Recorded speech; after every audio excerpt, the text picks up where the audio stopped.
Hello fandom foodies! Today we're making steak sandwiches. This recipe is inspired by one of my favorite video games of all time, The Last of Us. Here's a scene in The Last of Us 2 where Seth apologizes to Ellie and gives her steak sandwiches to take on her patrol. She rejects them, but I would suggest that you don't because these are amazing. Let's get started. 2 tablespoons of mayo, half a teaspoon of chili flake, and some sun-dried tomatoes, chopped and mixed. Set that to the side and rinse your kale. Just grab a couple of handfuls, that'll be plenty. Add a teaspoon of oil and a teaspoon of butter to the pan and melt it. I'm going to add 1½ pressed garlic cloves. Then you're going to add in your kale. Simmer and stir for about 5 minutes. Add some salt.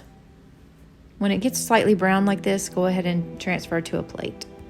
Now add a little more oil and add some diced onion. We're going to add a pinch of salt and a teaspoon of sugar. Then you're going to add in 2 tablespoons of water.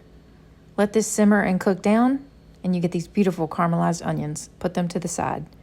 Add a little more oil in your pan. We're going to sear our room temp steak with cracked pepper, parsley flake, and a little bit of salt. Once you get a nice sear on both sides, go ahead and get your tongs, pick it up, and sear the edges as well. Now throw some more oil in the pan, toast your bread.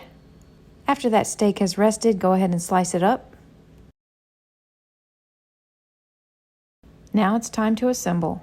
Start with your spicy mayo, then add your fried kale, then add your steak strips, then add your caramelized onion on top of that.